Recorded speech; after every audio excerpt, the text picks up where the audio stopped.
¿qué pasa? Que corrí un riesgo grandísimo, dejé a mis empleados sin dinero y que de pronto pues con una deuda. Entonces pues hay que mirar todo eso.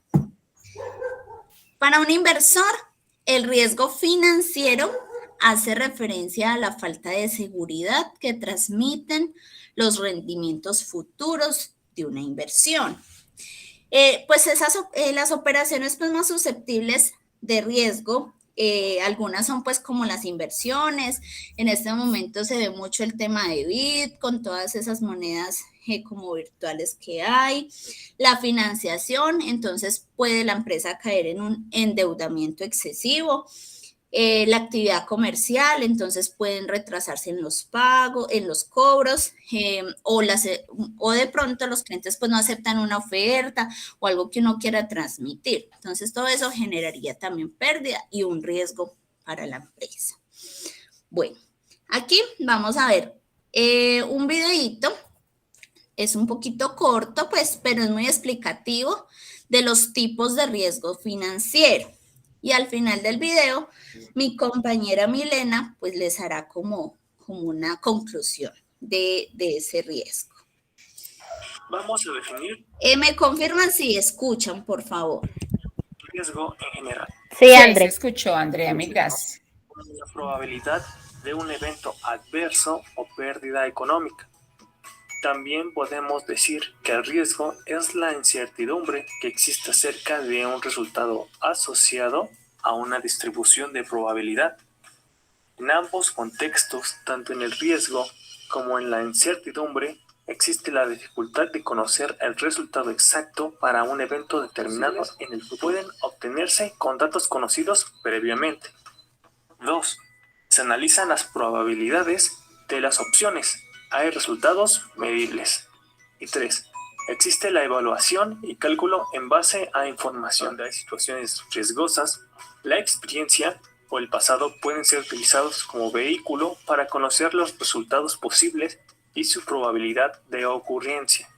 Por ejemplo, en modelos de portafolios de inversión, la volatilidad de un activo es denominado como riesgo y en términos de datos históricos se puede determinar la probabilidad o nivel de riesgo de ese portafolio.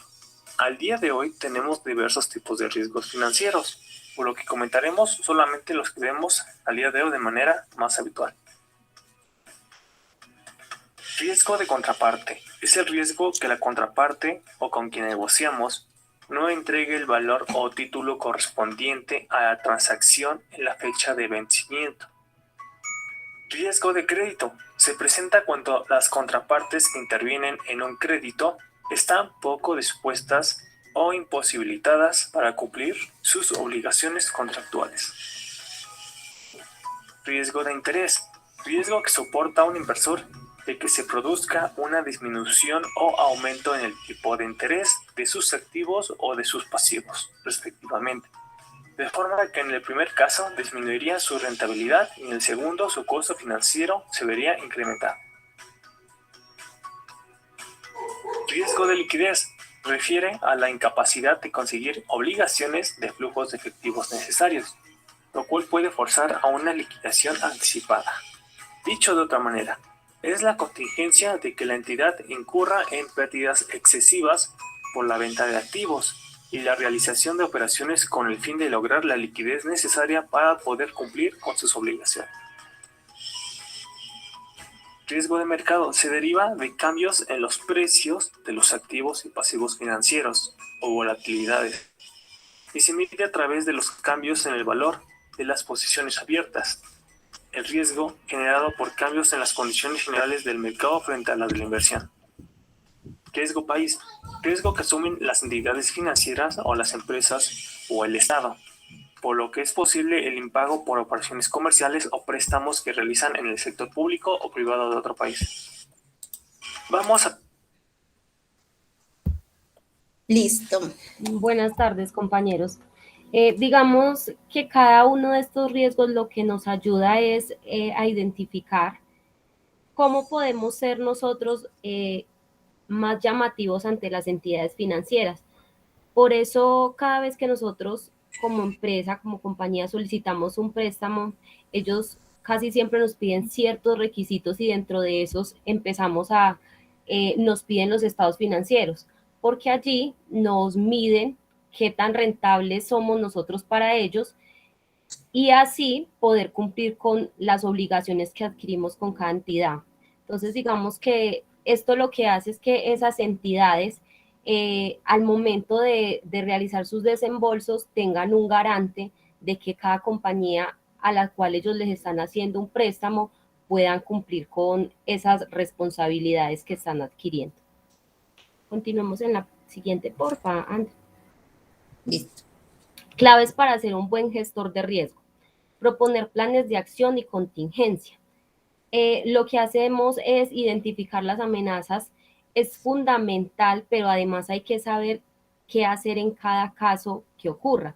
Entonces, digamos que si bien ellos tienen una serie de estrategias al momento de realizar los préstamos a ciertas entidades, ellos siempre van más allá. Ya tienen planteado qué se puede hacer en el momento en el que por X o Y motivo una empresa no pueda cumplir con sus obligaciones. Entonces, siempre tienen, ya tienen contempladas qué acciones pueden ocurrir a futuro. Conocer el mercado. Un gestor de riesgo financiero hace seguimiento de los movimientos del mercado para saber cómo enfrentar cada área de inversión. Entonces, si bien, por ejemplo, en este caso, yo sé que una empresa al momento de solicitarme un préstamo, dentro de sus estados financieros, sus pasivos están muy altos, pues como financiero sé que no voy a poder hacer ningún préstamo porque no tengo esa garantía. Y si es una empresa que apenas está empezando en el mercado, menos, porque no hay garantías de que pueda cumplir con esa responsabilidad. Continúa, André, por pensar en la estrategia. Tener al lado a un gestor de riesgo con la capacidad de plantear una estrategia para evitar las amenazas y mitigar el impacto es crucial. Entonces ellos dentro de eso tienen la estructuración de medidas de retorno, planeación en las operaciones de trading, integración de la gestión de riesgo con los objetivos de negocio, desarrollan informes, políticas y procedimientos para abordar cada tipo de riesgo. Entonces, si bien ellos ya van mucho más allá del mercado porque ellos ya tienen toda la estrategia planteada de qué voy a hacer si cuando se me presente X evento. Ellos ya han tenido como ese bagaje en el mercado para poder retornar los recursos que se puedan estar perdiendo en algún momento. Apoyar la toma de decisiones. El gestor de riesgo conoce las amenazas y los eventos que pueden implicar una pérdida o una oportunidad. Por eso sus acciones son fundamentales para tomar las decisiones sólidas y concretas. Listo, André, continúa ahí, por favor. ¿Quién sigue ahí? ¿Continúo yo, André? No, sigue Claudia.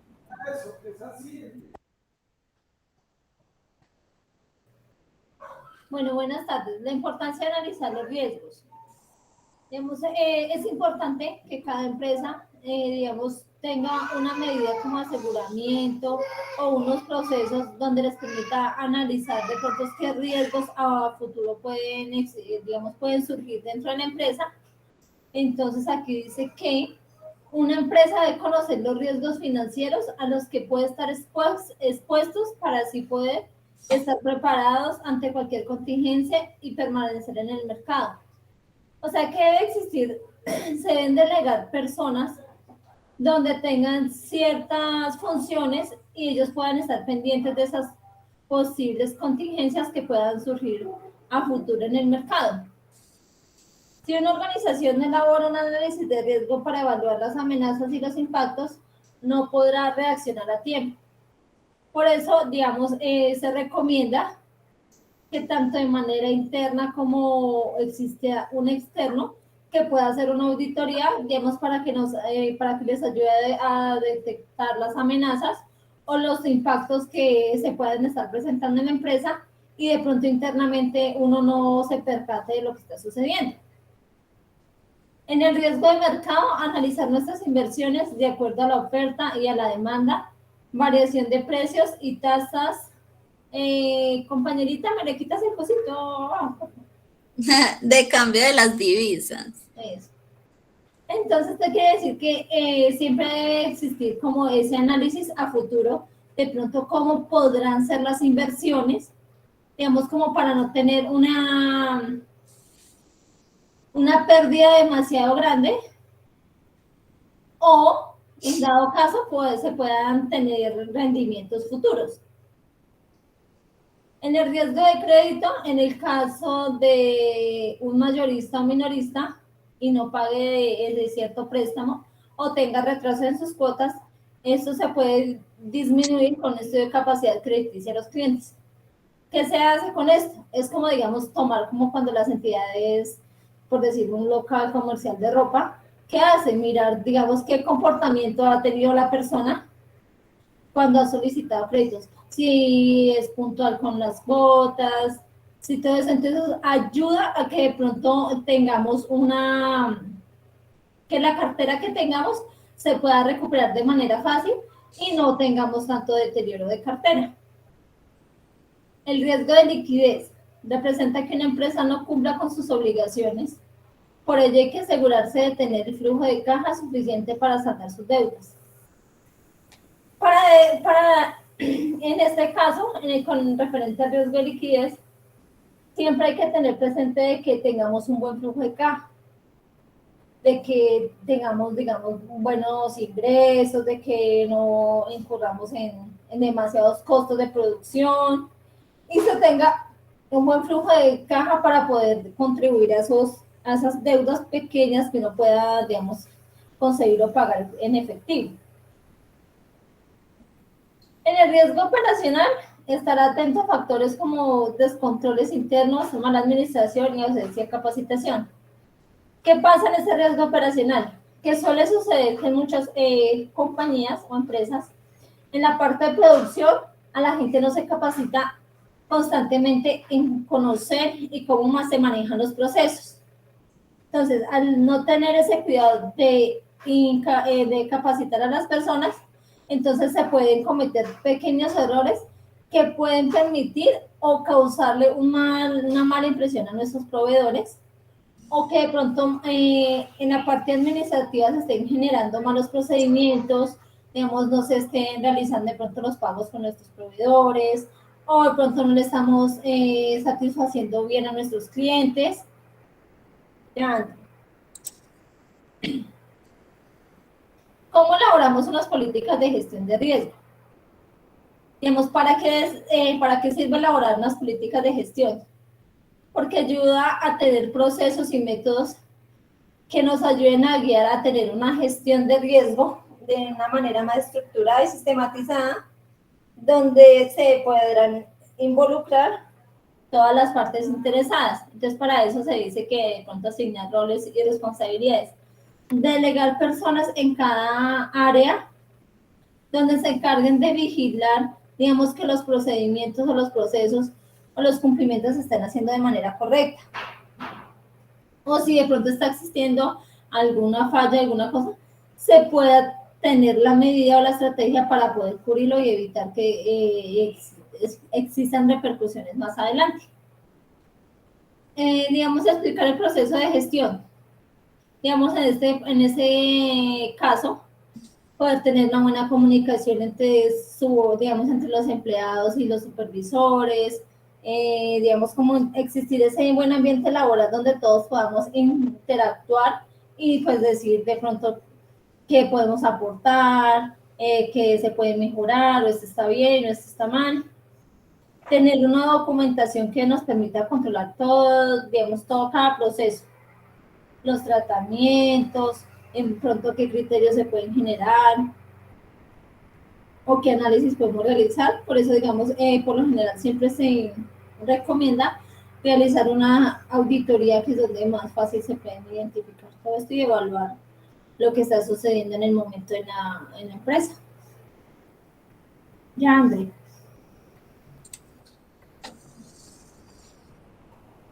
Déjame Buenas. Ah, no.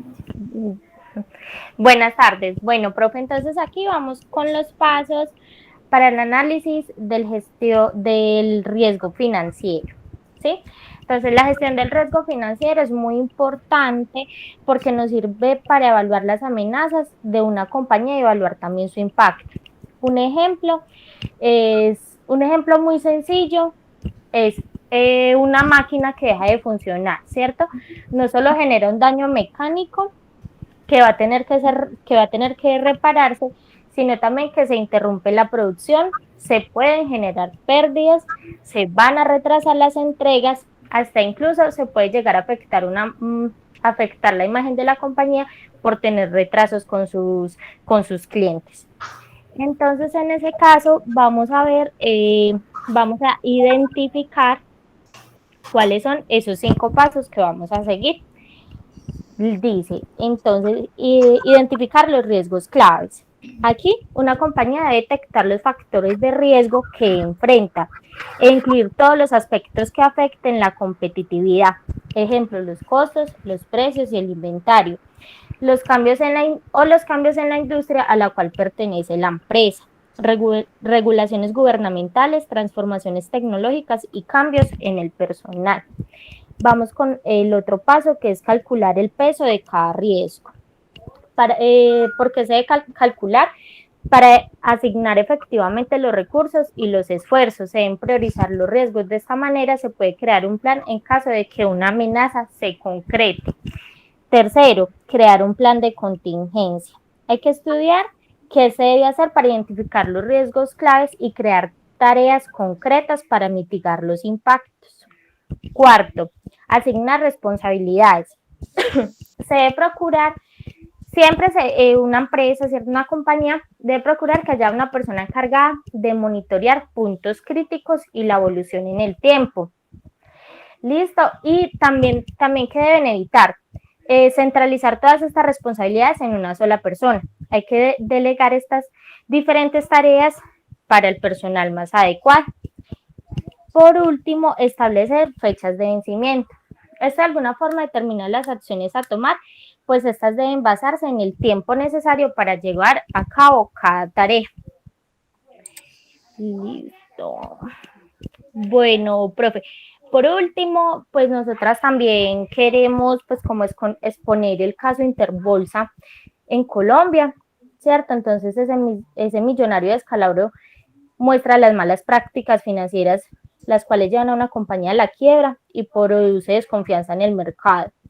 Dice que en el año 2012 el gobierno ordenó la liquidación de esta organización, pero el caso aún sigue sin resolverse y con muchas personas afectadas.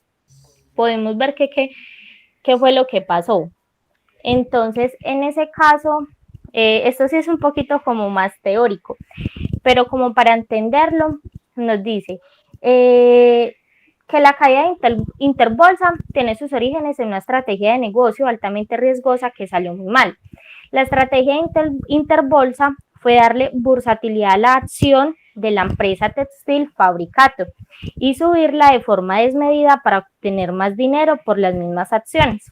Esta estrategia tenía un riesgo muy alto, porque la firma comisionista y los clientes involucrados prestaban dinero para financiar las compras de acciones de Fabricato, y eso aumentó el rendimiento si los negocios resultan exitosos, pero también implicó unas pérdidas millonarias cuando las cosas no salen bien, que es en este caso que fue lo que pasó.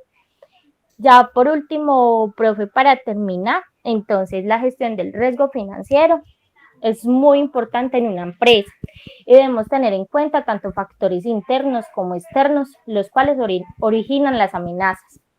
Los internos pues se pueden producir por la misma actividad que la empresa ejerza, ¿cierto? Y los externos como las condiciones políticas, económicas o sociales que afecten el desempeño de la empresa, o una crisis económica financiera a nivel mundial, inestabilidad en las tasas de cambio y las variaciones en las políticas estatales del gobierno, como una alza en los impuestos o una posible subida en las tasas de cambio de las divisas, y en las crisis económicas como en estos momentos que pasó pues como todo el tema de la pandemia.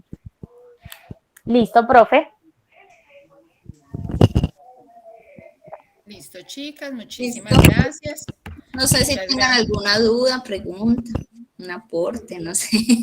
Una inquietud. Chicos, ¿alguna duda, alguna inquietud para las compañeras? Por mi parte, no, señora. Listo, mi gracias, Yuri. Bueno, muchísimas gracias entonces a Caterine, a Andrea, a Claudia y a Ana Milena. Yo creo que nos queda pues como muy, o sea, está muy bien explicado lo que es riesgo, ¿cierto? Vemos que el riesgo es como algo que está presente en todo lo que nosotros realmente hacemos, ¿cierto? El riesgo hace parte de nuestra vida, obviamente también hace parte de la vida de las empresas. Entonces, ante el riesgo, pues hay que aprender es realmente cómo a gestionar. Vamos entonces a mirar lo de las preguntas que siempre hacemos las preguntas para mirar qué tanto entendimos. Entonces, Nicolás. Nicolás. ¿No está Nicolás?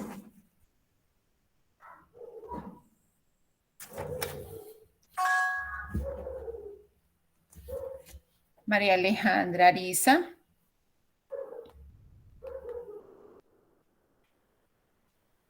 María Alejandra Ariza. Hola, profe, ¿me escucha? Hola, ahí ya te escuchamos, sí, señorita. Cuéntanos, ¿qué entendiste de esta capacitación que nos dieron de riesgo?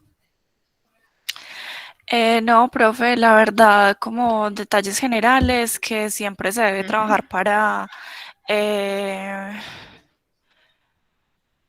para evitar el riesgo de las empresas, sobre esta, se me olvidó el nombre de la empresa que ellas mencionaron al final. ¿Me lo Interbolsa. recuerda, Ah, profe? Interbolsa. Sí, como pues muy triste lo que le pasó a Interbolsa y de pronto por no saber medir y hacer una buena gestión financiera para evitar el riesgo. ¿Qué más pudiéramos agregar ahí? ¿Qué tanta importancia es para un gestor financiero, para un gerente financiero?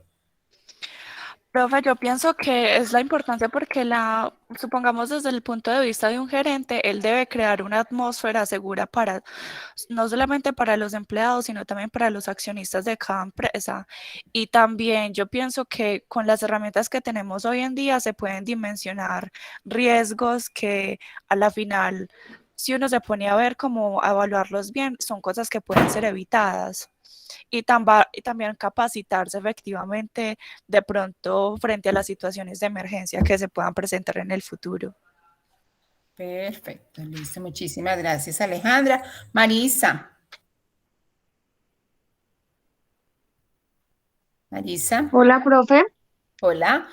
Las chicas hablaron de elaborar una política de gestión de riesgos, ¿cierto? ¿De pronto recuerdas algo de esa política que se debería de tener en cuenta? La política. Sí, o sea, cuando ellos No. hablaban de qué se debería de tener en cuenta para elaborar una política, recuerden que las empresas siempre lo que hacen es elaborar políticas y elaboran políticas sobre qué, sobre esos temas que se vuelven muy recurrentes y una cosa pues completamente recurrente es el riesgo, ¿cierto?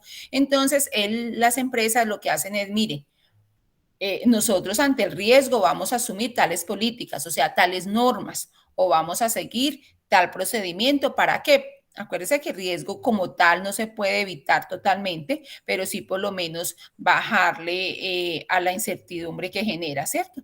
Entonces, ahí en esa parte de cómo elaborar esa política, ¿recuerdas algo? Profe, pero esa no era como los pasos para la empresa identificar el riesgo, ¿no? Es algo Bueno, diferente. digamos, ahí pues tiene mucha relación. Dime qué recuerdas de esa parte. Listo, pues en cuanto a los pasos, primero la empresa debe como identificar cuál es el riesgo clave, ya que Ujú. existen pues varios riesgos, como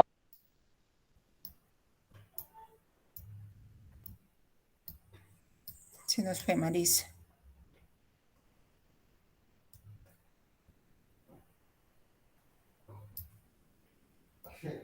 Se nos fue Marisa, ¿cierto?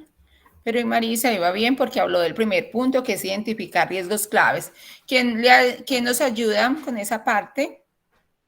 Con el... Profe, lo que decía Marisa es, por ejemplo, identificar los riesgos de crédito. Estos Calcular riesgos. peso de cada riesgo, por ejemplo, establecer cuánto puede perjudicar a la empresa, un tipo de riesgo, Listo, Jonathan. planes. Listo, Jonathan. Ana Isabel nos estaba diciendo algo más. Se me perdió el hilo, pero pues en sí es como identificar primeramente qué tipo de riesgo tenemos en la organización, ya sea de tipo de crédito, de mercado, operativos, y asimismo pues realizar junto al gestor financiero ese tipo de políticas para poder de esa manera como mensurar esos riesgos que tenemos. Perfecto, listo. Entonces ahí está, entre Marisa, Ana Isabel y Jonathan, pues nos estaban diciendo, recuerden primero, es identificar. Jonathan. Profe, se me fue el internet en ese momento. Dale, no te preocupes. Bueno, tú nos estabas hablando junto con Ana Isabel y con Marisa, que también por allá la verdad sí estaban funcionando muy mal el internet. Entonces nos estaban hablando cómo hacerlo. Ángela. Profe, que también teníamos que tener, pues, calcular el peso de cada riesgo, asignar responsabilidades y establecer, pues, como unas fechas de vencimiento. Perfecto, muy bien, muchísimas gracias. Algo que sí, y lo miro mucho en las empresas, son los planes de contingencia. ¿Qué pasaría en caso de desierto? Plan B, plan C y plan A. Entonces, lo que primero uno sí debía hacer como para implementar un buen plan de contingencia.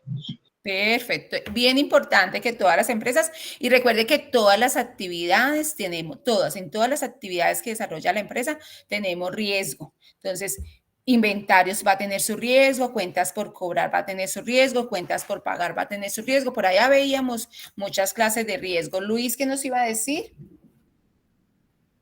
Profe, y que en todos esos tipos de riesgos tenemos que medirlos. Por ejemplo, en las inversiones, tenemos que medir muy bien las inversiones que nosotros vayamos a hacer y medir qué riesgo o qué tanto influye ese riesgo en esa inversión para yo poder poner o hacer ese tipo de inversión. Perfecto. Entonces, mira, y que no solamente, entonces, si en la inversión, obviamente en la inversión nosotros tenemos que saber y conocer, y por allá nos hablaban ellos de conocer mucho el mercado, ¿cierto? Para poder que gestionemos de la mejor manera ese riesgo, ¿cierto? Que le aminoremos esa incertidumbre. Listo, muchísimas gracias. Entonces, primordial, este tema de riesgo es primordial para el gestor financiero. Para eso realmente son que las empresas tienen una persona que conozca la parte financiera. ¿Para qué? Para minorar ese riesgo. Entonces allí, con todo, muy juicioso, siempre conocer el mercado, conocer la parte interna, conocer la parte externa, tener esos planes de contingencia. Obviamente van a haber cosas que van a suceder y que van a tocar a la empresa. No todas se pueden gestionar, no todas se pueden evitar, pero sí, por lo menos, el menos daño posible. Luis, dime. Luis. Profe, es importante también, pues nosotros como gestores o la persona que esté ahí, siempre estar muy bien informada. O sea, siempre tener como toda la información, la última información que salga, tanto de la empresa nacional o del gobierno nacional, como lo que está pasando en el extranjero. Y perfecto. También revisar todo ese tema de proyecciones que van a futuro, porque pues un gestor financiero debe también mirar proyecciones. En mi concepto, pienso yo que debe mirar las proyecciones hacia dónde van los mercados para poder hacer un buen análisis y que las empresas no incurran en alguna inversión mal hecha. Claro que sí. Y ahí entonces está la parte de la proactividad, ¿cierto? Recordemos que ser proactivo es antes de, y ahí como nos lo dice Luis, entonces si nosotros miramos proyecciones, si sabemos que lo que nos dicen de lo que va a pasar en el mercado, pues vamos a poder tomar las medidas en el momento justo o no hacer las inversiones. Muchas personas, y vimos ahorita con lo de la pandemia, las empresas tenían una serie de inversiones en las que iban a entrar y obviamente pues ellos no se aceleraron al ver lo de la pandemia, pues pararon todas esas inversiones y era lo más prudente en ese momento de incertidumbre. Listo, muchísimas gracias entonces al grupo y muchas gracias a ustedes por la participación. Vamos entonces a mirar, teníamos un ejercicio. ¿Quién nos quiere ayudar con proyectar el ejercicio? Yo, profe. Dale, Laura, mil gracias. Bueno, permítame un momentico, yo busco por acá el ejercicio y ya les proyecto. Financiera.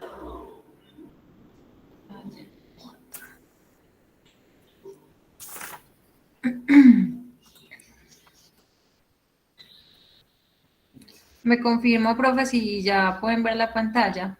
Ya estamos viendo la pantalla, sí, señorita.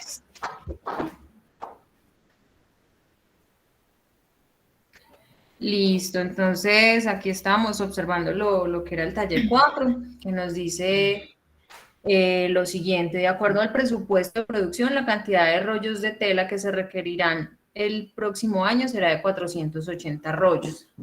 Esta demanda se distribuye uniformemente a lo largo del año. El área de compras confirma que de acuerdo a la información recopilada del último año, los costos de colocación y recepción de un pedido en promedio es de 2.200.000. De igual forma, confirma que el costo de adquisición de cada rollo de tela es de 12.088.070 pesos. Asimismo, el área de logística realiza un estudio de los costos implícitos asociados a estos inventarios, determinando que dicho costo corresponde al 10% del costo de adquisición de cada rollo de tela. Entonces, la primera pregunta era sacar el tamaño óptimo del pedido. En este caso, pues yo saqué la formulita que habíamos hecho la vez pasada, que es la raíz cuadrada de 2 por lo que es las unidades que se estimaban pedir. Que las unidades anuales, o sea, las unidades anuales sí, que él debe pedir, listo. Listo, profe, sí. Las unidades, entonces vemos que son las 480 rollos. Aquí era el costo. Es que se me olvidaron los nombres de las variables, profe. El costo, acá es el costo de colocación y recepción del pedido. Entonces ahí lo que tenemos, ese es el cuánto nos cuesta a nosotros hacer cada pedido. O sea, listo, sí. ¿Y qué nos cuesta el pedido? Pues nos cuesta el transporte, nos cuesta la recepción. Entonces, eso es lo que nos están diciendo ahí en los 2.200.000, no lo que nos cuestan los materiales en sí, sino lo que esos costos asociados al pedido. Muy bien. Exactamente, entonces yo le puse que eran los 2.200.000 y aquí yo le saqué el 10% a lo que era el costo de adquisición de cada rollo de tela, que de hecho acá en la parte final nos dice que el costo como implícito a esto era del 10%. ¿Qué es el costo del mantenimiento? ¿Qué es el costo de mantenimiento? Recuerde que debemos de pagar un bodegaje, que debemos de pagar unos seguros, que debemos de pagar inclusive una persona, pues si debe tener un vigilante o algo. Entonces, esos costos de mantener esas unidades o ese pedido allá, eso es lo que nos dicen que es el 10% del costo unitario. Exactamente, profe, gracias. Y entonces, pues sacándole ya el porcentaje a eso, me dio un valor de 1.208.807. Y pues acá ya está la formulita como tal que yo hice. Pues acá fue todo el procedimiento y me dio en aproximación, pues lo ideal es tener un número ahí cerradito de 42 unidades. El tamaño. Entonces, acá, dame un momentico, Laura. ¿Por qué debemos ahí tener ese valor cerradito? Porque estamos hablando de rollos, ¿cierto? Entonces, cuando uno habla de rollos, pues uno dice tantos rollos, no va a decir, porque realmente nos daba como 41 y pico, ¿cierto? Sí. Pero entonces yo no puedo decir 41.7 rollos, no, yo digo 42 rollos. Si yo lo que voy a mirar es una cosa que es, entonces si yo lo que voy a mirar no son unidades que se miden por centímetros o algo, pues yo ahí no aproximaré, pero en este caso pues obviamente aproximo, ¿listo? Perfecto. Profe, qué pena, yo tengo ahí una preguntita. Espérame, Laura, aquí Ángela. Sí, qué pena, compañera. Y, profe, y en los días también se aproximan, en el tiempo de pedido en años y de días. Sí, ahí también aproximo porque es que yo no, pues usualmente yo no digo, por allá nos daba como cuántos días, como 31 y pico días. 11.48 días y 31 y algo. Sí, Pero sí, entonces, profe, 31 ¿siempre lo aproximamos hacia arriba o tenemos en cuenta de que hacia si arriba. es de, o sea, por ejemplo, en días a mí me había dado como 11.48, algo así. Entonces lo En días dejamos nos en 12 daba, o perdón, en años, pedidos al año. Daba como 11.40 y algo me dio a mí, 42, 43, no recuerdo. Pero ahí es entonces ahí lo mejor aproximamos hacia aproximar 12 o hacia 11. hacia arriba, hacia arriba. Ah, ok. Ahí sí es Ok. mejor aproximar hacia arriba. ¿Por qué? Porque es que si yo hago menos pedidos, entonces me va a quedar faltando material, ¿cierto? Entonces es mejor hacer un pedido, o sea, sería como adicionarlo para que no me vaya a quedar faltando. Recuerde que el que me quede faltando es muy grave porque se me va a acabar la cadena de suministro, ¿cierto? Entonces aproximo hacia arriba. Ah, bueno, listo, profe. De hecho, yo había aproximado, pero pues yo hice la aproximación dependiendo como el decimal. Perfecto. No, pero ahí está bien. Aproximamos a 2. Luis. Profe, sí, lo que usted dice es verdad, porque pues siempre es mejor que sobre por si hay algún daño o si hay que corregir algo. Alguna Entonces, contingencia, lo que hablábamos ahorita, es cierto de la contingencia. Siempre es mejor estar siempre por encima y no por debajo. Ajá, perfecto, Luis, muchas gracias. Profe. Cuéntame, Caterina. Profe, entonces si le entendí, no es por el decimal. No es por el decimal, sino que siempre lo aproximamos hacia arriba. Ah, bueno, o sea, no importa. está bien. Si nos da 11.1, yo prefiero aproximarlo hacia arriba por lo que dice Luis. Recuerde que siempre es preferible que me quede sobrando, pues me va a sobrar muy poquito, y no que me quede faltando porque una falta de cualquier unidad me va a perjudicar todo el proceso productivo, ¿listo? O todo el proceso de venta, ¿cierto? Ah, bueno, gracias, profe. A ti, mil gracias. Profe, sé que ese lo hacemos siempre en ese caso, le aumentamos una unidad más. O sea, lo aproximamos hacia arriba. Más bien de decir que aumentamos, aproximamos siempre hacia arriba.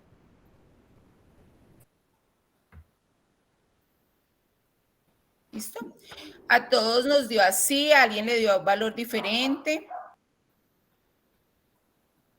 A mí me dio igual que la compañera. Sí, profe, me dio igual. Importante ahí entender cómo saco yo las variables, ¿cierto? Entonces, ¿yo qué debo sacar o qué debo conocer, ¿cierto? Porque es que allá realmente en las empresas yo voy a tener que ir a buscar los datos. Entonces, ¿yo qué tengo que ir a buscar? Tengo que ir a buscar cuántos son las unidades que yo voy a necesitar al año. Recuerde que esto lo vamos a hacer por cada material. Entonces, ¿cuántas unidades voy a necesitar al año?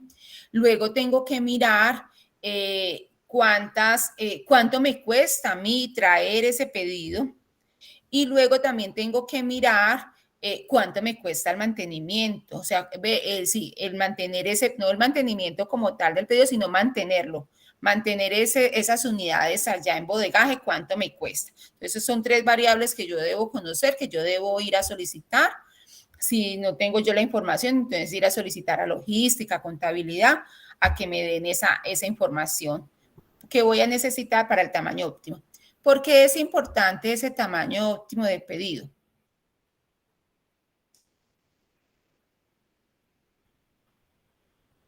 ¿Por qué creen ustedes que es importante que yo conozca ese tamaño óptimo?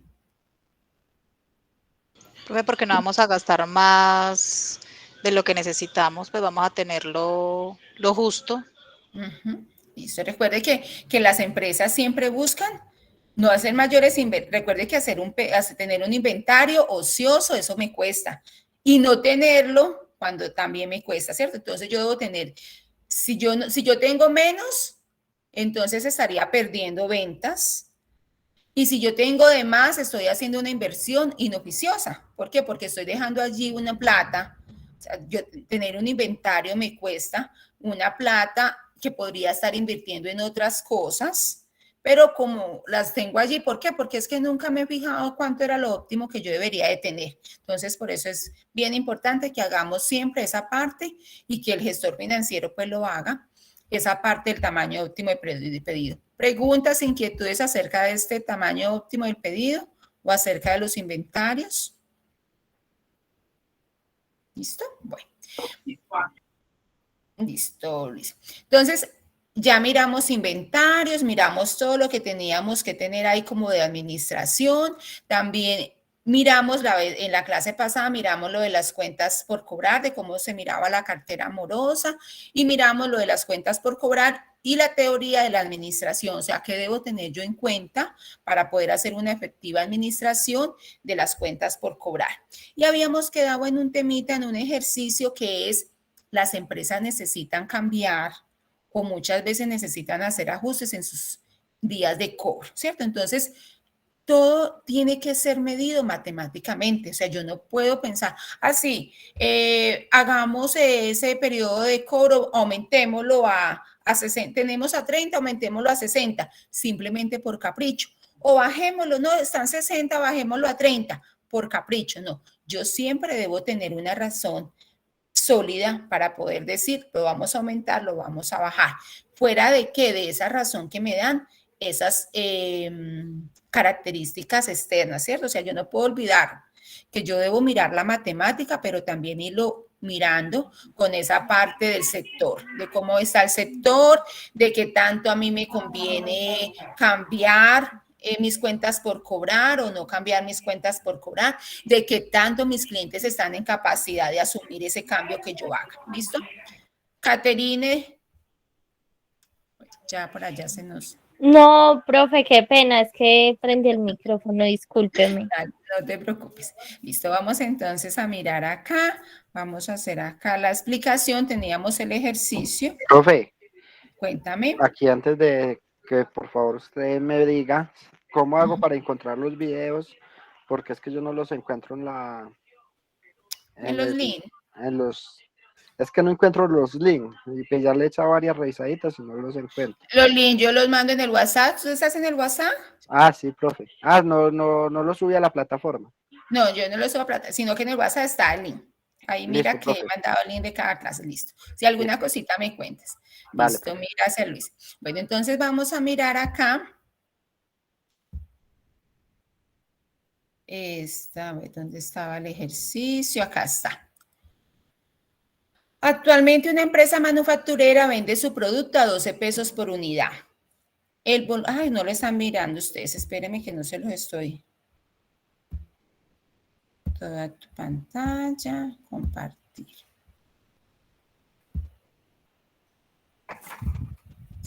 Actualmente, ahora sí lo están viendo, ¿cierto? Actualmente, sí, listo, mi gracias. Actualmente una empresa manufacturera vende sus productos a 12 pesos por unidad. El volumen de ventas del año anterior fueron 70,000 unidades. El costo variable por unidad es de 7 pesos. Los costos fijos totales de la empresa son 220,000 pesos. Para efectos de incrementar el 10% del volumen de ventas de la empresa, es decir, pasar a vender 77,000 unidades, está analizando la viabilidad de ajustar la política de crédito a sus clientes, aumentando el periodo de cobranza promedio de 30 a 45 días. Habíamos dicho en la clase anterior, yo debo mirar que a mí me dé algún beneficio ese incremento de cuentas por cobrar. Si a mí no me da un beneficio, yo no lo debo hacer. Si yo estoy produciendo a mi máximo, o sea, no tengo dónde crecer más mis ventas, mis clientes me están pagando bien, es más, tengo clientes que ni siquiera puedo atender, a mí me conviene aumentar mis cuentas mis días de cuentas por cobrar. ¿Ustedes qué pensarían?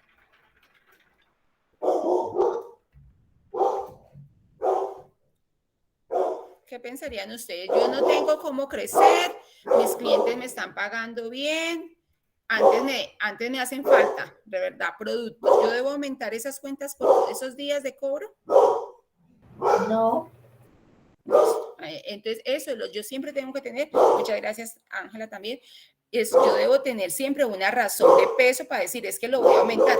Recuerde que cuando yo aumento esas cuentas por cobrar, voy a hacer una inversión en cuentas por cobrar y ahora lo vamos a ver cuánto nos cuesta, que eso realmente es lo que vemos acá. Entonces, ¿qué tenemos que hacer acá?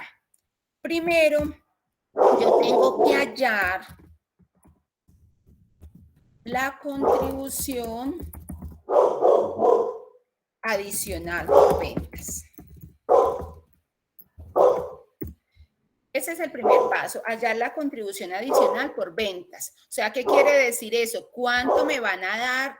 ¿Cuánto me va a dar de más esas ventas que yo voy a hacer? Entonces, acá miramos, ¿cuántos productos de más voy a vender? ¿Cuántas unidades? 77. 77, o sea que de más, estaba vendiendo 70 y voy a vender 77. O sea que de más, ¿cuántas voy a vender? 7.000. 7.000.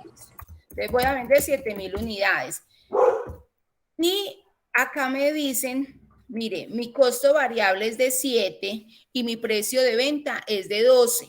O sea que yo estoy obteniendo por cada unidad, estoy obteniendo cuánto de ganancia. 5. 5. Entonces, esto lo voy a multiplicar por 5. ¿Y eso cuánto me da?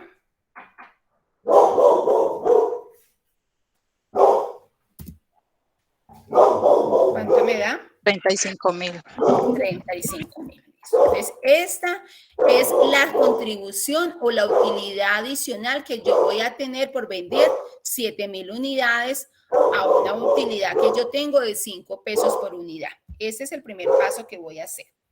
Luego, ¿qué hago? Voy a mirar el costo marginal. El costo marginal. Y para hallar el costo marginal, ¿qué tengo que hacer? Tengo que mirar cuánto me está costando ahorita y cuánto me va a costar cuando yo haga la ampliación. Entonces, para hallar ese costo marginal, yo tengo que hallar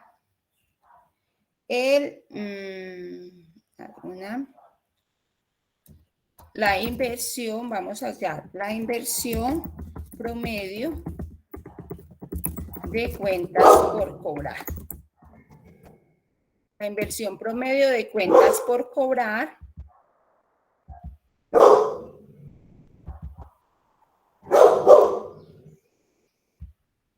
que es igual al costo variable de las ventas anuales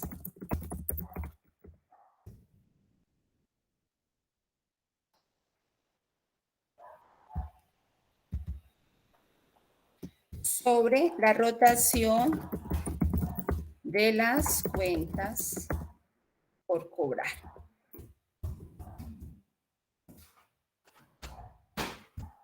Listo. Vamos a mirarlo actualmente cuánto tengo.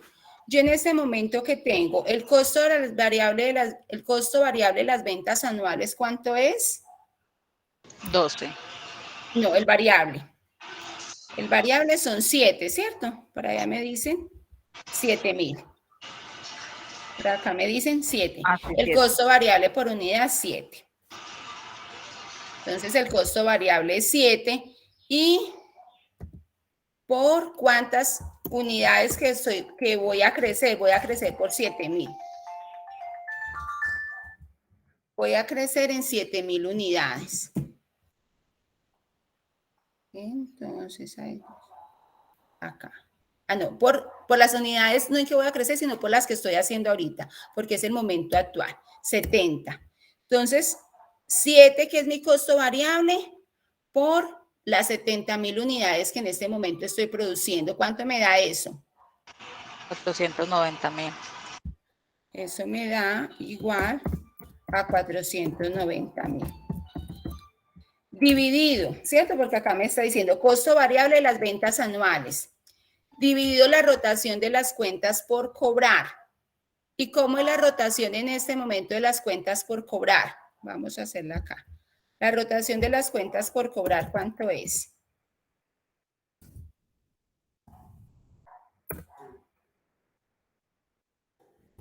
Rotación, cuentas por cobrar.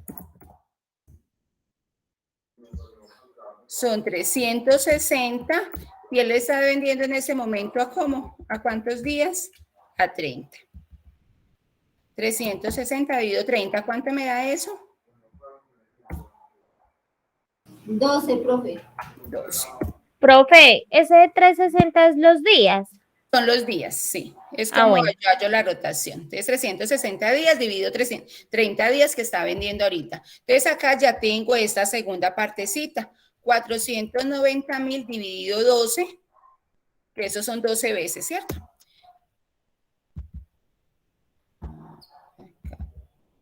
Profe, o sea que siempre se coloca 360 dividido por la cantidad de días de la que tienen las cuentas por cobrar. En las que cuento, sí, así hallo la rotación. Vamos a ver, igual a 490.000. Vámonos por acá. 490.000 dividido 12. ¿Cuánto me da esto? 40.83. Pero me da 40 o 40.000. Espérame, yo miro. 40.000 como 83. Listo. De 40.833,33. Eso sí.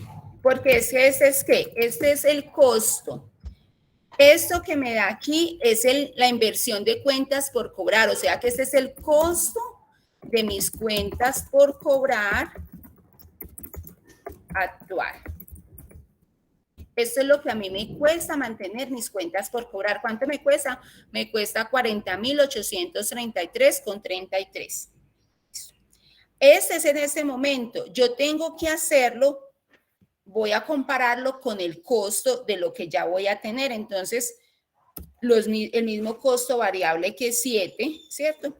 Pero ya lo voy a multiplicar por 77.000, que es a lo que voy a alcanzar, ¿cierto? Que es lo que yo aspiro a alcanzar. ¿Cuánto me da 7 por 70.000? 539.000. 539.000. Listo, entonces dejémoslo acá, 539.000. Y vamos allá a la rotación de las nuevas cuentas por cobrar. ¿Cuánto va a ser la rotación de cuentas por cobrar nueva?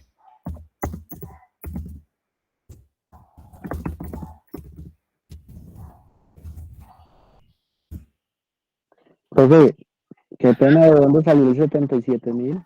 77.000 son entonces dejémosla, este es actual y este es el proyectado. Recuerde que yo ya voy a cambiar, ya no voy a vender 70, sino que yo digo, si yo cambio mis cuentas por cobrar, ya voy a vender 77.000, ¿cierto? No, pero eso no está, pero ya ese es un número que yo defino. No, acá en el ejercicio me dice, mire, me dice que yo voy a pasar de vender 70.000 unidades, que cuando yo le cambio de 30 a 45 días voy a vender 77. Voy a vender el 10% de más. O sea que eso es lo que yo tomo para ir a hacer el ejercicio. Ahí sí quedó ya de dónde lo tomé. Sí, profe. Sí, profe. Listo. Entonces, el proyectado es 77. O sea, eso es lo que tengo actual. Y este es el proyectado. ¿Cómo me daría la nueva rotación? Me daría 360 dividido, ya no va a ser en 30 días, sino que me dice 45. ¿Y cuánto me da eso? 8.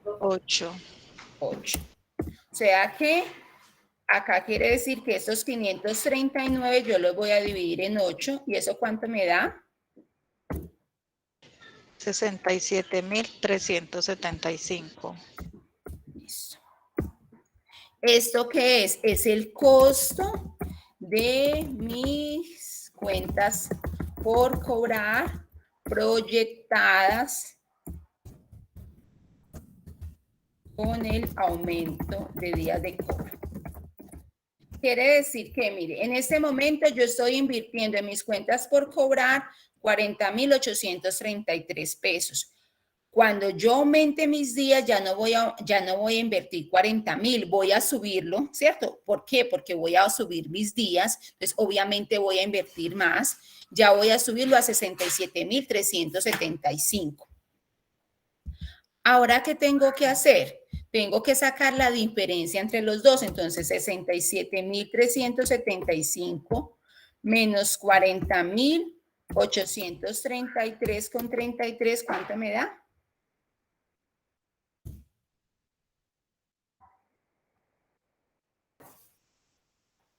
¿Cuánto me da eso, chicos? 26.541,67. 26.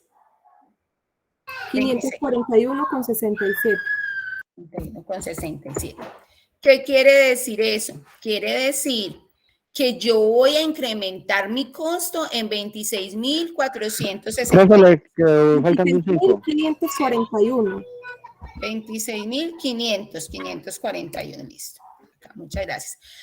Que yo voy a aumentar mi costo de cuentas por cobrar, me va a costar de más 26.541, ¿cierto? Yo, por acá en el ejercicio también me dicen, mire, adicionalmente esta política llevaría a incrementar las cuentas, a nivel de cuentas incobrables del 1 al 2%, ahora lo miramos. El costo de oportunidad de la empresa dada las inversiones en las que invierte sus excedentes de liquidez con un riesgo similar es del 15%. Recuerde que siempre se tiene un costo de oportunidad. Ese costo de oportunidad, ¿qué es? Es lo que si el cliente fuera a invertir esos 26.000 pesos que va a invertir más en sus cuentas por cobrar, si lo fuera a invertir en otro negocio, le va a dar el 15%, ¿cierto? Entonces, multiplico, ¿yo qué tengo que hacer? Vengo y multiplico esos 26.541,67, lo multiplico por mi costo de oportunidad, que es el 15%. ¿Cuánto me da eso? 3.981.2505. 3.981.25. Quiere decir que si yo voy e invierto esos 26.000 pesos en otro negocio, ¿cierto? Que yo ya fui, miré y dije, mire, yo puedo invertir esos 26.000, o lo invierto en cuentas por cobrar, o los invierto en otro negocio. Si yo voy y lo invierto en otro negocio, me da 3.981 pesos. ¿Se entendió esa partecita? Chicos. Profe. Sí. Profe, qué pena. ¿Ese 15% de dónde lo sacó? Acá me dice el ejercicio. Adicionalmente, esta política, bueno, acá, el costo de oportunidad de la empresa, dadas las inversiones en las que invierte sus excedentes de liquidez con un riesgo similar, es del 15%. O sea, esa es una investigación que vaya a hacer la empresa. Él vaya a hacer una investigación y dice, mire, si yo hago si yo hago una inversión, esos 26.000 pesos los invierto en otra cosa, me van a dar ¿cuánto? El 15%, o sea que me va a dar 3.981 pesos, ¿cierto? Listo, ya, profe, gracias. Listo. Gracias a ti. ¿Qué me falta? Acá tenemos una cosa que me dice, adicionalmente esta política llevaría a incrementar el nivel de cuentas incobrables del 1 al 2% de las ventas. Usted me está diciendo, ojo, que cuando yo le estoy aumentando, como yo voy a aumentar mis ventas, estoy aumentando mis días, o sea que también le estoy vendiendo a clientes de pronto que no tienen tanta capacidad de pago, voy a aumentar mis cuentas incobrables del 1 al 2% de las ventas. Mire que me está diciendo de las ventas. Entonces, ¿yo cómo voy a calcular eso? Tercero, hallo entonces el costo marginal de las cuentas incobrables. Es ahorita, yo estoy vendiendo ahorita 70.000 unidades. Las estoy vendiendo a 12 pesos. ¿Cuánto me da eso?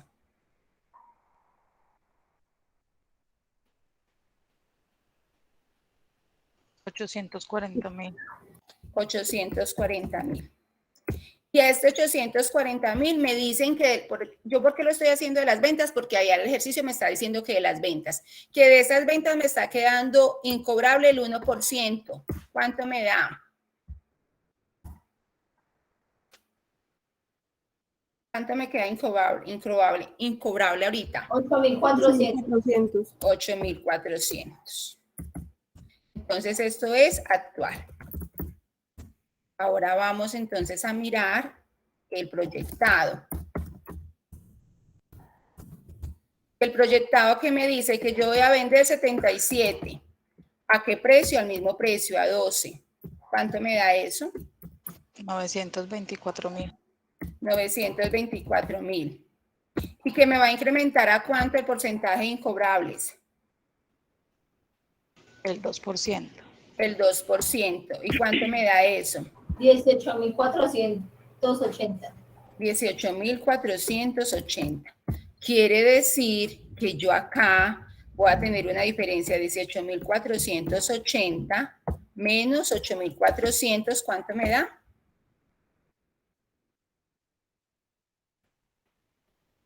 10.080 pesos. 10.080. Esos 10.080 se me vuelven a mí también un costo adicional. Entonces, ¿qué tengo? Acá tengo un costo. Yo por acá había sacado un costo, ¿cierto? 26.541 que le saqué el costo de oportunidad. En este primer punto que saqué fue la utilidad que me van a dar los 7.000, ¿cierto? Las 7.000 unidades que voy a vender. Esta es la utilidad. Este es acá que voy a tener, le voy a restar mi costo de oportunidad y acá le voy a restar lo que voy a perder por cuentas incobrables. Entonces, para yo saber, voy a hallar la contribución,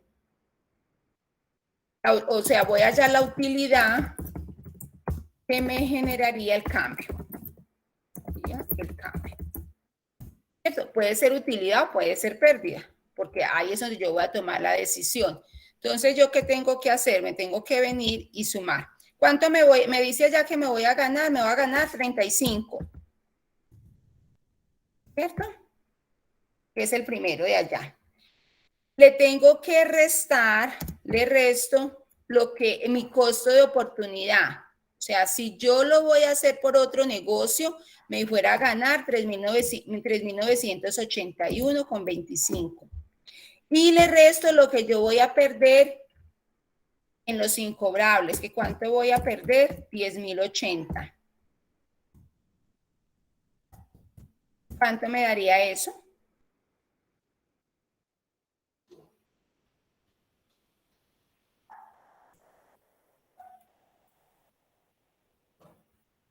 ¿Cuánto me daría? 20.938 pesos con 75. 20.938 con 75. Esta es la utilidad que me va a generar el cambio.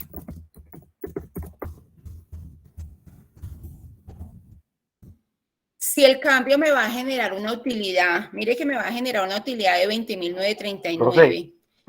Qué pena. ¿Sí? ¿Usted me puede repetir el último pedacito? Sí, acá. Yo tengo entonces acá voy a mirar qué utilidad me va a dar el cambio. Tengo una utilidad de 35.000, ¿me ¿cierto? escuchan? ¿Profe? Sí, Luis. Luis, ¿sí te escucho? Luis no nos está escuchando. Sí, ¿ustedes sí me están escuchando? Yo sí, profe. Sí, Lo vamos a profe. explicar a ver para que... Profe, ¿esos 35.000 nos dieron arriba en una de las primeras operaciones o está dentro de...? Nos dieron acá, en la primera. O sea, yo lo que hago es venir a restar esta primera que me dio 35, que es lo que me va a generar de utilidad, ¿cierto? ¿Qué le resto? Le resto lo que me fuera a dar de costo de oportunidad en otra parte. O sea, mire, yo me voy a ganar acá 35. Si yo me voy a hacer otra inversión, me voy a ganar 3.981. Entonces le resto esto, esos 3.981 del costo de oportunidad. Y le resto lo que voy a perder por cuentas incobrables. Si así me sigue dando utilidad, entonces yo realizo el cambio. Si aquí me diera pérdida, entonces no debo realizar el cambio. ¿Se entiende acá el resultado? Profe, yo tengo una pregunta ahí. ¿Por qué lo hacemos con la utilidad del primero, que es con lo que venimos trabajando, y no con la utilidad del segundo, que sería lo proyectado? Porque esta es la utilidad que me van a dar, esta utilidad de 35 es lo que me van a dar solamente las 7.000. Ajá. Ya, Acá mira que no estoy teniendo en cuenta todas las unidades que estoy vendiendo, sino solamente el incremento. Listo, profe. Por eso se dice la contribución adicional. ¿Listo? Sí, señora. Listo, perfecto. O sea, profe, que entonces en ese orden de ideas es solamente sobre lo que yo me proyecté a vender de más. Sobre lo que, exactamente. O sea, sobre las unidades que voy a crecer de ventas. ¿Listo? Ahí vamos entonces a dejar un ejercicio. Acá está. Un ejercicio es este ejercicio.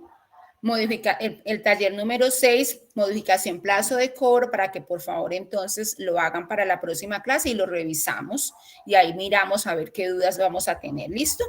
Y también les voy a pedir que para la próxima clase miremos esta consulta, porque ya nos vamos a meter en endeudamiento y vamos a mirar entonces qué es los covenants, qué es y qué tipo de covenants hay. ¿Listo? Para el endeudamiento. Entonces, 2 tareas para la próxima semana. El taller número 6, que queda acá, está por ahí arriba porque venimos atrasaditos, la verdad, en tema. Taller número 6, modificación de plazo de cobro. Y esta que es la consulta sobre el endeudamiento, que son los covenants, qué es y tipos. ¿Entendido lo que vamos a hacer para la próxima semana? Sí, profe. Profe, donde nos estabas explicando también lo subes. Ah, sí, claro que sí, yo ya les subo también ese, que es como la continuación, ustedes van y buscan allá, pues porque la continuación, realmente lo que hago es montarlo sobre el mismo de la semana pasada, ¿listo? Entonces, ahora profe, sí. Que a Luis se le cayó el internet porque está cayendo mucha agua por la casa de él. Ah, sí, qué pecado. Listo, vamos entonces, mire, como yo sé que están ansiosos en ver el parcial y en resolver el parcial, ya aquí está el parcial listo, está con fecha del 30 de octubre. Por favor, revisen si lo pueden mirar.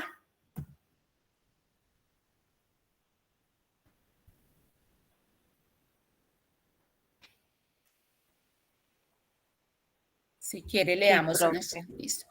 Sí, démosle aquí una revisadita a este parcial. Este será, ya no sé. Sí. ¿Qué nos está dando el parcial? Nos está dando un estado de situación financiera, un estado de resultados de una empresa, ¿cierto? Nos está dando una información. Leamos bien la información que nos está dando de esta empresa. ¿Por qué debemos de leerla bien? Porque el primer punto dice, de su concepto sobre el capital de trabajo de la empresa y mínimo 2 estrategias viables para mejorarlo. Y cuando es viable, quiere decir que se tenga en cuenta lo que nos están diciendo de la empresa. ¿Listo? O sea, yo no puedo decir acá, la empresa me dice una cosa y yo doy como estrategia hacer eso, cuando me están diciendo que no es viable, ¿listo? Que no se puede hacer. Entonces acá me están diciendo, tenga en cuenta cómo lo va a mejorar, estrategias viables. Realice todos los indicadores revisados en clase, o sea, hasta la clase pasada. Eso de cuentas por cobrar esta partecita no van porque son hasta la clase pasada. Todos los indicadores que hicimos los debemos realizar acá también y dar el concepto dependiendo de qué, de cómo nos dé el resultado, ¿cierto?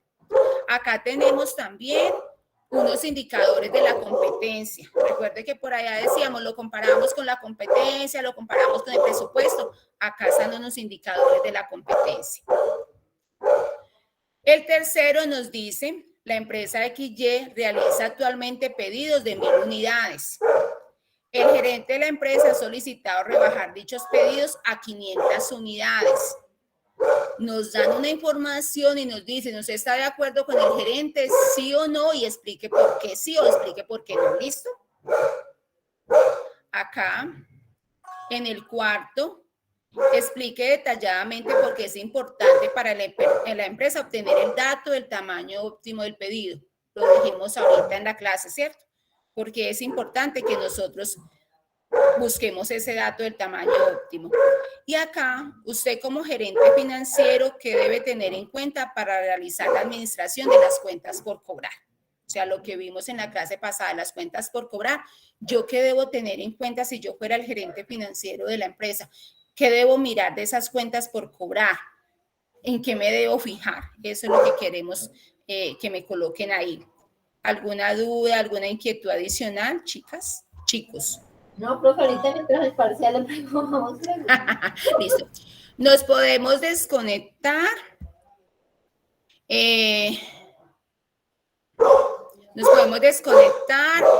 Está el parcial, me parece que está como hasta las 6. Estoy pendiente por el WhatsApp, si alguna duda, alguna inquietud. ¿Listo, chicos? Bueno.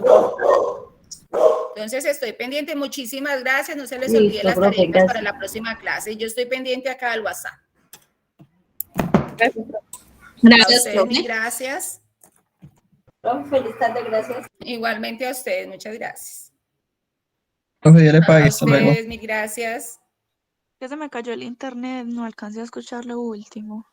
¿Qué sería lo último que te dije? Dije que tuvieran en cuenta que estoy acá por el WhatsApp si tienen alguna dudita y que tuvieran en cuenta las 2 tareitas que tenemos para la próxima clase. Profe, ¿dónde es que está el parcial? Qué pena. En la fecha de hoy. Por acá dice 30 de octubre, 5 de noviembre. Ahí está primer parcial. Ok, profe, qué pena, es que me tocó desconectarme. Profe, otra pregunta. Dime, Es que yo tengo una duda con respecto a los talleres, porque cuando yo trato de subirlos me dice que está como en fase de configuración, entonces no sé si es que no son entregables. No, los parciales, los talleres no los estamos entregando, los estamos revisando en clase. Bueno, pues profe, gracias. Hasta luego. Alejandra. Mil gracias, hasta luego, muchas gracias.